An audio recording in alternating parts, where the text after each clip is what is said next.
Hello student, welcome to all. I am Miss S.M. Pawar. Today's lecture, the subject of foreign trade. Today we are discuss the Foreign Trade Development and Regulation Act 1992.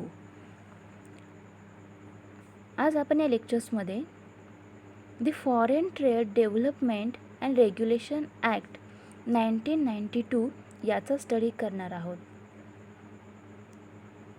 Now let's see the Foreign Trade Development and Regulation Act 1992 is introduction. The foreign policy of India is governed and regulated by the Foreign Trade Development and Regulation Act 1992. तर इंडियाची जी काही foreign policy आहे ती govern करण्याचे, ते regulated करण्याचे काम हे foreign trade development and regulation act 1992 याच्याद्वारे केले जाते. This act was establish on the 7th of August in the year 1992. हा जो ॲक्ट आहे, okay, the foreign trade development and regulation act याचे इस्टॅब्लिशमेंट, याची स्थापना कधी झाली तर 7 ऑगस्ट 1992मध्ये हा जो ॲक्ट आहे foreign trade development and regulation act तो इस्टॅब्लिश करण्यात आला. The act hasn't been originated as a separate act to regulate the foreign policy, but the same came into existence as a replacement to the Import and Exports Control Act 1947. Okay, firstly हे इंडियामधील जे काही foreign trade policy आहे ते govern करण्याचे, ते control करण्याचे काम हा जो इम्पोर्ट आणि एक्सपोर्ट कंट्रोल ॲक्ट 1947 होता याच्याद्वारे केले जात होते. परंतु त्यानंतर या import and exports control act 1947 याची रिप्लेसमेंट म्हणून हा जो foreign trade development regulation act आहे तो 1992मध्ये इस्टॅब्लिश करण्यात आला. Okay, import and export control act 1947 याची रिप्लेसमेंट म्हणून हा foreign trade development and regulation act 1992मध्ये इस्टॅब्लिश करण्यात आला. मग यामध्ये जी काही फॉरेन पॉलिसी आहे ते रेग्युलेटेड करण्याचे काम या ॲक्टद्वारे केले जाते. Today the entire scenario of exports and imports, okay, the entire scenario of exports and imports, आयात आणि निर्यात, आपल्या इंडियामध्ये जे काही वस्तूंची आयात आणि निर्यात केली जाते त्याचे संपूर्ण, ओके, सिनॅरिओ हे रेग्युलेटेड करण्याचे, त्याचे मॅनेज करायचे काम हे या foreign trade development and regulation act 1992 द्वारे केले जाते. This act has eliminated all the existing nonsense of the previously introduced act and has given the government of India some of the most enormous powers to control it. मग हा जो foreign trade development and regulation act आहे 1992 याचे, okay, control करण्याचे, त्याची enormous powers हे इंडियामधील जे गव्हर्मेंट आहे त्यांच्याकडे देण्यात आली आहे. This act is considered to be a supreme legislation in accomplishment of the foreign trade taking place in the country. Okay, this act is consider, मग या ॲक्टमध्ये काय कन्सिडर केले जाते तर be a supreme legislation in accomplishment of the foreign trade taking place in the country. The act has been incorporated with a major intention to provide a proper framework as to the development as well as standardization of the foreign trade by the way of facilitating imports and enhancing the exports in the country and all the other matters related to the same. तर दी foreign trade development and regulation act 1992 याचा study करताना तुम्हाला हा जो काही foreign trade development and regulation act आहे त्याची स्थापना कधी केली याचा स्टडी करणे आवश्यक आहे. मग या जो काय FTDR ॲक्ट आहे ओके तो 7 ऑगस्ट 1992 मध्ये इस्टॅब्लिश करण्यात आला. ओके हा जो foreign trade development and regulation act आहे तो 7 ऑगस्ट 1992 मध्ये इस्टॅब्लिश करण्यात आला. मग हा ॲक्ट कशासाठी इस्टॅब्लिश करण्यात आला तर इंडियामधील जे काही फॉरेन पॉलिसी आहे ओके फॉरेन ट्रेड पॉलिसी आहे ती गव्हर्न करण्यासाठी त्याचे योग्य त्या प्रकारे रेग्युलेटेड करण्यासाठी हा जो काही foreign trade development regulation act आहे तो इस्टॅब्लिश करण्यात आला.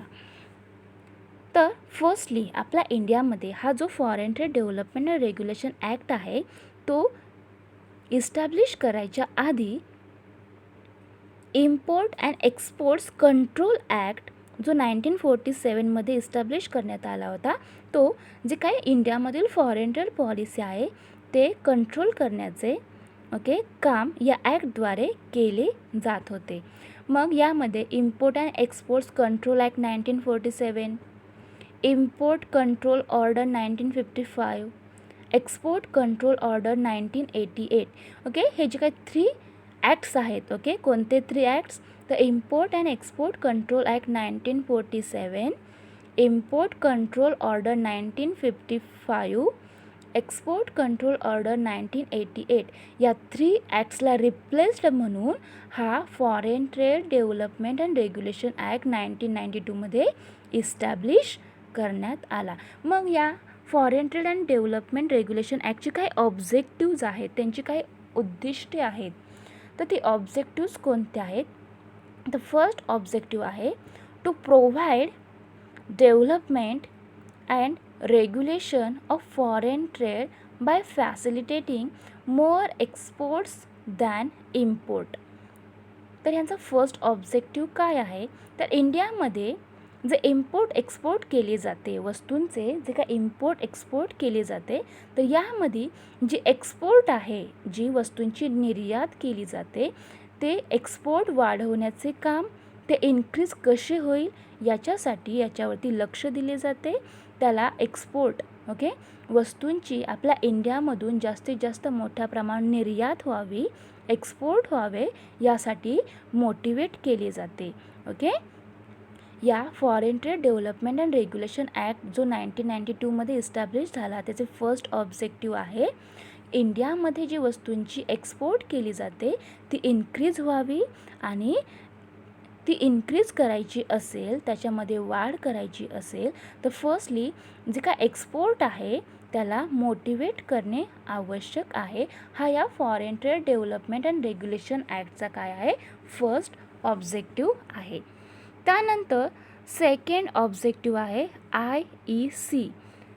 IEC stands for import exporter code. Okay importer exporter code is given under this act.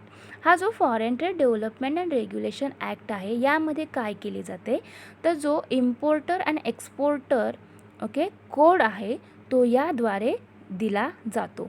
मग हा कोड कोणासाठी दिला जातो तर जी व्यक्ती हा इम्पोर्ट एक्सपोर्ट करण्याचे ट्रेड करतात ओके इम्पोर्टर आहेत जे एक्सपोर्ट वस्तूंची निर्यात करतात त्यांच्यासाठी हा इम्पोर्ट वस्तूंची त्यांना जास्तीत जास्त मोठ्या प्रमाणात आयात करता यावी वस्तूंची निर्यात करता यावी यासाठी एक प्रकारचे लायसन्स देण्याचे काम या foreign trade development and regulation ॲक्टद्वारे केले जाते.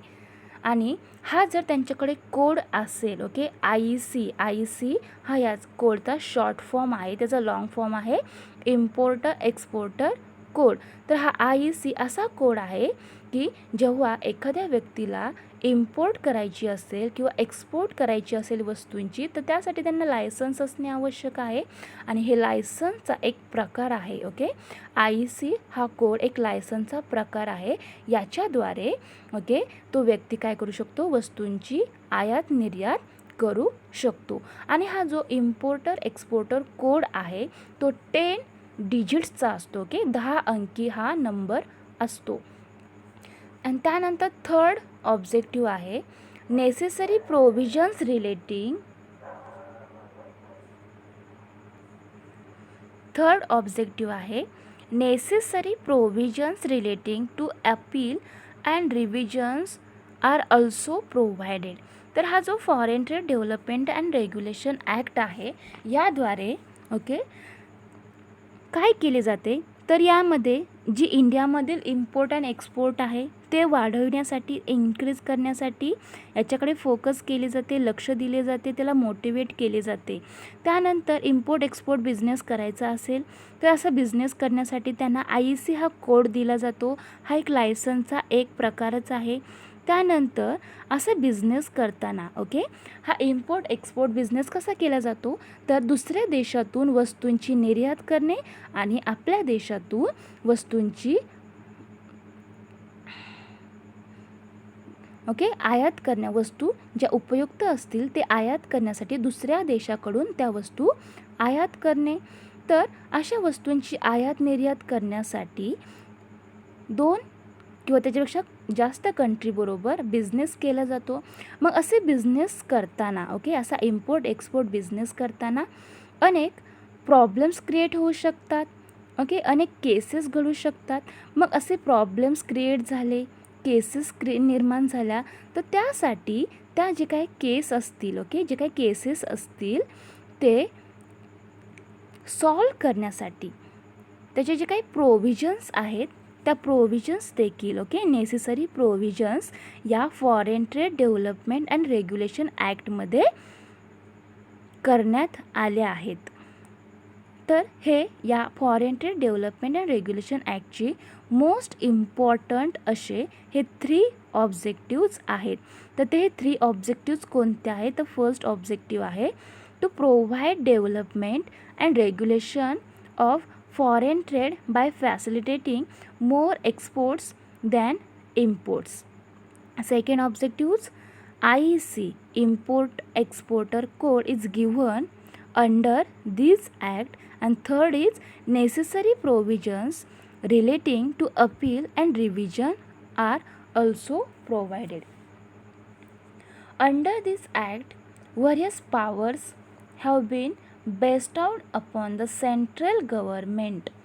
According to the provisions of this act, the central government has all the power to make any provisions that are related to foreign trade in order to fulfill the objectives of the act. This act also empowers the government to make any provisions in tandem to the formulations of import as well as export policies governing throughout the country. The act further provides for the appointment of the Director General by the central government by notifying this appointment in the official gazette for carrying out all the foreign trade policies as per the provisions provide. तर लक्षात घ्या, हा foreign trade development and regulation act आहे तो 1992मध्ये okay 7 August 1992मध्ये establish करण्यात आला. मग ह्याची इस्टॅब्लिशमेंट कशासाठी केली, तर इंडियामध्ये जो इम्पोर्ट एक्सपोर्ट बिझनेस केला जातो ओके ते जे काही फॉरेन पॉलिसी आहेत ते योग्य त्या प्रकारे गव्हर्न करण्यासाठी, रेग्युलेटेड करण्यासाठी हा ॲक्ट इस्टॅब्लिश करण्यात आला. आणि फर्स्टली ओके आपल्या इंडियामध्ये हा foreign trade development and regulation act 1992 याच्या आधी इम्पोर्ट एक्सपोर्ट कंट्रोल ॲक्ट हा 1947मध्ये ओके 1947 हा जो इम्पोर्ट एक्सपोर्ट कंट्रोल ॲक्ट 1947 आहे त्याची रिप्लेसमेंट म्हणून हा foreign trade development and regulation act 1992मध्ये इंट्रोड्यूस केला, त्याची इस्टॅब्लिशमेंट केली. And government of India enormous powers to control, आणि आपल्या इंडियामधील जे गव्हर्मेंट आहे, ओके, सेंट्रल गव्हर्मेंट आहे, त्यांच्याकडे याची पॉवर आणि कंट्रोल करण्याचे, ओके, पूर्ण अधिकार दिलेले आहेत. Foreign trade development and regulation act म्हणजे विदेशी व्यापार विकास आणि नियमन कायदा हा 1992मध्ये इस्टॅब्लिश झाला. तर इंडियामधील जे फॉरेन पॉलिसी आहे, ओके, फॉरेन ट्रेडची जी काही फॉरेन पॉलिसी आहे, ही फॉरेन पॉलिसी या FTDR ॲक्टद्वारे कंट्रोल करण्याचे, ते नियंत्रित आणि नियमित करण्याचे काम केले जाते. आणि हा कायदा 7 ऑगस्ट 1992मध्ये इस्टॅब्लिश झाला. इम्पोर्ट एक्सपोर्ट कंट्रोल ॲक्ट 1947 या ॲक्टला रिप्लेसमेंट म्हणून foreign trade development regulation act अस्तित्वात आला. सध्या इंडियामधील इम्पोर्ट अँड एक्सपोर्ट हा व्यापार कसा करायचा त्याच्यावरती कंट्रोल करण्याचे काम हे या foreign trade development regulation act करत आहे. हा ॲक्ट, हा कायदा देशात होत असलेल्या फॉरेन ट्रेडच्या, ओके, सिद्धीसाठी, ओके, यश मिळवायचे असेल तर त्यासाठी उत्कृष्ट कायदा मानला जातो. या कायद्याअंतर्गत, ओके, जे सेंट्रल गव्हर्मेंट आहे त्या सेंट्रल गव्हर्मेंटकडे, ओके, पॉवर, त्याची अधिकार देण्यात आले आहे.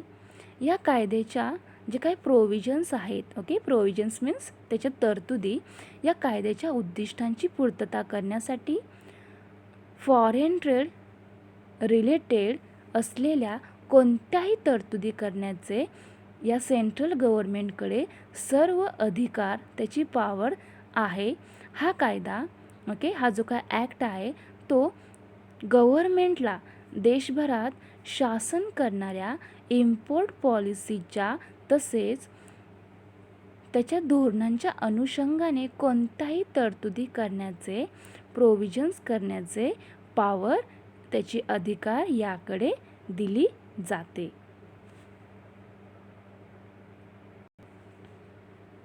तर इन सिम्पल वर्ड्समध्ये समजावून घ्यायचे म्हटले तर हा foreign trade development regulation act 1992मध्ये इस्टॅब्लिश झाला. याची स्थापना, याची, ओके, इस्टॅब्लिश करण्याची मेन एम काय होते तर इंडियामधील जी फॉरेन ट्रेड पॉलिसी आहे ते योग्य त्या प्रकारे रेग्युलेट करण्यासाठी, ओके, त्याचबरोबर ते कंट्रोल करण्यासाठी या ॲक्टची इस्टॅब्लिशमेंट करण्यात आली. आणि हा act import export control act 1947 याची रिप्लेसमेंट म्हणून अस्तित्वात आला. आणि या ॲक्टचे जे काय कंट्रोल करण्याचे काम आहे, त्याचे जे काही प्रोविजन्स आहेत, हे सर्व ठरवण्याचे काम आपल्या इंडियामधील जे सेंट्रल गव्हर्मेंट आहे त्यांच्याकडे याचे पॉवर्स, त्याची अधिकार दिलेली आहेत. या foreign trade development and regulation ॲक्टचे काही ऑब्जेक्टिव्ज आहेत. तर यामध्ये अत्यंत इम्पॉर्टंट ऑब्जेक्टिव्ह म्हणजे जर हा इम्पोर्ट एक्सपोर्ट बिझनेस करायचा असेल तर त्यासाठी आवश्यक असणारा इम्पोर्ट एक्सपोर्टर कोड हा प्रत्येक जे इम्पोर्ट एक्सपोर्ट बिझनेस करतात त्या व्यापाऱ्यांना, त्या बिझनेसमॅनना घेणे आवश्यक आहे. हा IEC कोड 10 डिजिट्सचा, ओके, 10 डिजिट्सचा 10 अंकी नंबर असतो. हा एक लायसनचा प्रकार आहे. त्याचबरोबर या ॲक्टद्वारे काय केले जाते तर इंडियामधील जी आपली एक्सपोर्ट आहे, जी निर्यात आहे वस्तूंची केली जाते, ती जास्त व्हावी, ती इन्क्रीज व्हावी, यासाठी याकडे फोकस केले जाते. त्याला मोटिवेट करण्याचे काम या ठिकाणी केले जाते. तर अशा प्रकारे हा जो foreign trade development regulation act आहे तो आपल्या इंडियामध्ये अस्तित्वात आला, अशा प्रकारचे काम करतो. आणि त्यांनी काय केले आहे तर जे काही सर्व्हिस सेक्टर आहेत तर त्या सर्व्हिस सेक्टरसाठी काही प्रोविजन्स ठरवलेले आहेत. त्याचबरोबर, ओके, इंडियन्स एक्सपोर्ट, आपल्या भारतातील जे काय निर्यात आहे, जी एक्सपोर्ट आहे, त्यासाठी त्यांनी कॉन्ट्रीब्युशन्स दिलेले आहेत. तर नेक्स्ट लेक्चरला आपण या फॉरेन ट्रेड डेव्हलपमेंट रेग्युलेशन ॲक्टचे जे काही फीचर्स आहेत, त्याचे काही प्रोविजन्स आहेत, त्याचा स्टडी करणार आहोत. Okay, thank you.